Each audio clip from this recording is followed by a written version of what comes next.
Welcome back to my channel যার নাম selfie with এলফি। আমরা আজকে চলে যাচ্ছি হঠাৎ করে প্ল্যান করে সকালবেলা, মানে কাল রাতে প্ল্যান করে চলে যাচ্ছি আমরা আজকে মন্দারমণিতে। আজকের ওয়েদারটা খুবই ভালো, মানে মনে হচ্ছে পুরো মেঘ করে রয়েছে। আর এখন আমরা চলে এসেছি, মানে অলমোস্ট হাফ রাস্তা চলে এসেছি। কোলাঘাট অ্যাপ্রোচিং। তার আগে ভাবলাম একটুখানি খেয়ে নিই, ব্রেকফাস্ট করে নিই। 5:30 নাগাদ বেরিয়েছি, ব্রেকফাস্টের জন্য দাঁড়িয়েছি। সাডেন প্ল্যান, দুদিনের একটা ছুটি, তো দেখা যাক এটাকে ইউটিলাইজ করে নিই। এরপরে আবার যদি এরকম না পাওয়া যায়, ক্লাব করা না যায়, তো চলো, এটা সমুদ্রের ধারে একটা ইউটিলাইজেশন দরকার। পাহাড়টা তো ঘুরে এলাম, এবার সমুদ্র। চলো, হোটেলে চেক ইন করে আমরা এখন যাচ্ছি বিচে। আর মন্দারমণির এই মুহূর্তে যা সিচুয়েশন দেখতে পাচ্ছি, রুম কিন্তু কোথাও অ্যাভেলেবেল নয়, যেহেতু উইকেন্ডে এসছি আমরা। তো ওয়েস্টার বে রিসর্ট বলে একটা রিসর্টে রয়েছি, মোটামুটি ঠিকঠাক। আর সুইমিং পুলটা অসাধারণ, তো দেখাবো সেটা পরে। আমাদের হোটেলটা থেকে বিচের ডিস্টেন্স হচ্ছে প্রায় হেঁটে 1 থেকে 2 মিনিট। তো যাচ্ছি এখন বিচে, স্যাকগুলোয় দুজনে মিলে বসে একটুখানি সমুদ্র দেখবো অনেকদিন পর। চলে এসেছি বিচে। বিচটা দেখে মনে হচ্ছে যদিও বা খুব ফাঁকা রয়েছে, একদমই কিন্তু তা নয়, যেহেতু উইকেন্ড, স্যাটারডে সানডে খুবই রাশ রয়েছে। তবে ঠিক এই জায়গাটা একটু কম্পারেটিভলি ফাঁকা, তাই জন্য আমরা হোটেলটাও চেষ্টা করেছি যতটা সম্ভব হয়েছে একটু ফাঁকা দেখে নেওয়ার। এই আমরা এখন স্যাকে চলে এসেছি। এই স্যাকটা আমাদের পছন্দ হয়েছে কারণ একেবারেই ফাঁকা ছিল। তো চলো ভেতরে যাওয়া যাক। এখানে খাবার অর্ডার করেছি, এখান থেকে মাছ ভাজা, কোল্ড ড্রিঙ্কস এগুলো সবই পাওয়া যায় এখানে। তো এখানে রান্না করে দেবে। খাবার দাবার অর্ডার করে ফেলেছি, চলে এসেছে পমপ্লেট মাছ। আমি সি ফুড খেতে ভীষণ পছন্দ করি, এছাড়াও রয়েছে দেশি চিকেন, ওটাও ভীষণই ভালোবাসি খেতে।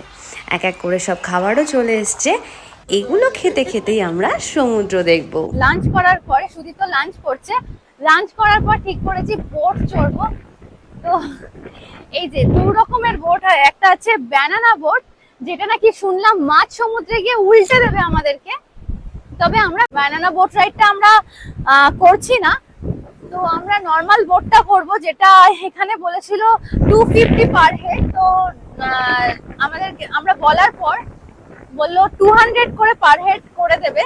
তো এখন আমরা যাব বোটে। দেখো ওয়েদারটা দেখছে এখন, এই যে লাঞ্চ হচ্ছে, এখন লাঞ্চ করছে, লাঞ্চ করছে, লাঞ্চ করছে। লাঞ্চ হয়ে গেলে তারপর আমরা ওয়াটার রাইডের জন্য বেরোবো।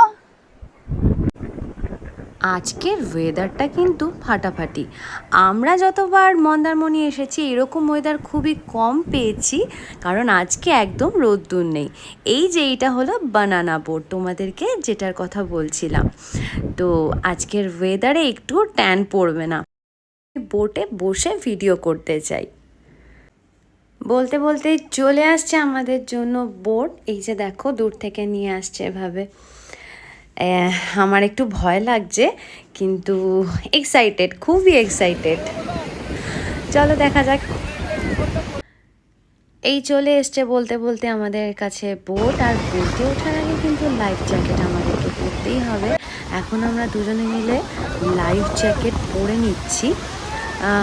খুবই মজা লাগছে, আর থ্রিলিং একটা এক্সপিরিয়েন্স হতে চলেছে আমার সাথে, বুঝতেই পারছি। দেখা যাক। দুজনে মিলে লাইফ জ্যাকেট পরে নিয়েছি, এবার বোটে ওঠার পালা।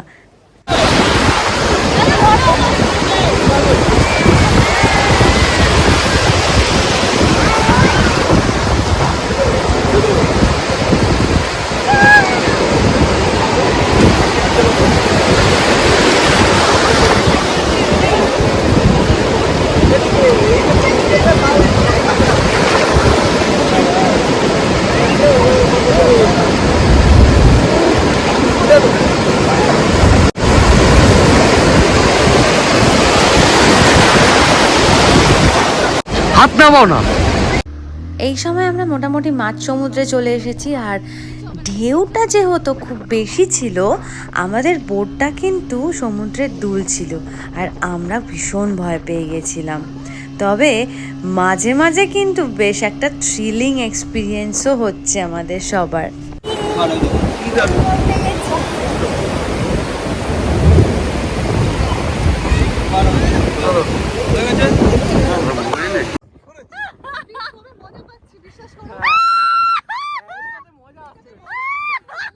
ফাইনালি আমাদের বোটে চড়ার এক্সপিরিয়েন্স কিন্তু দারুণ ছিল। আমরা কালকে জেমিনি বোট রাইডের পরে হোটেলে গিয়ে ডিনার করে খাওয়া দাওয়া করে ঘুমিয়ে পড়েছিলাম। আজকে আমার গলার অবস্থা খুব খারাপ, এত চেঁচিয়েছি। তো আজকে সকালবেলা আমরা হোটেল চেক আউট করে এখন চলে এসেছি তাজপুরে। তাজপুরে আমাদের একটা চেনা দোকান আছে, খুব ভালো খাবার ওখানে পাওয়া যায়। আমরা যতবার তাজপুরে আসি ওখানেই আসি। তোমাদেরকে একবার হোটেলের অ্যারেঞ্জমেন্টটা দেখিয়ে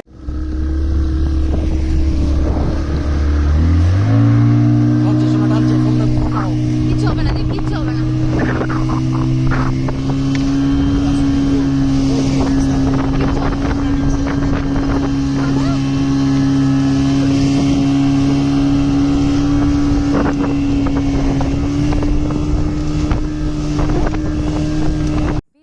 আমার মন্দারমণির থেকেও তাজপুরটা বেটার লাগে, তার কারণ খুব ফাঁকা, এখানে লোকজন অনেকটাই কম আসে আর এই সুন্দর গ্রিনারি রয়েছে। এই দেখো ওর সাথে আলাপ হয়েছে, ওকে আমরা নিয়ে যাব। এই দেখো, চলো মাছু খাবো, মাছু খাবো। চলো, কি সুন্দর বইরে আছে দেখ। চ তুই কামড়াবি নাকি আমাকে? আয় আমার সাথে আয়।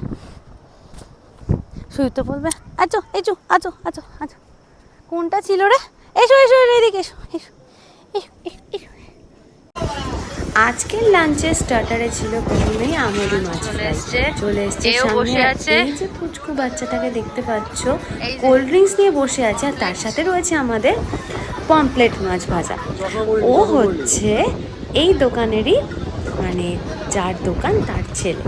তো ও আমাদের সাথে চলে এসছে, এখানে বসে রয়েছে। আর এইটা হলো তাজপুরের সমুদ্র। এখানকার সমুদ্রের ঢেউ অনেকটাই বেশি। আজকের মতন লাঞ্চ করে তারপর কলকাতায় ফিরবো, আর খুব তাড়াতাড়ি দেখা হচ্ছে তোমাদের সাথে নতুন কোনো ব্লগ নিয়ে। টাটা।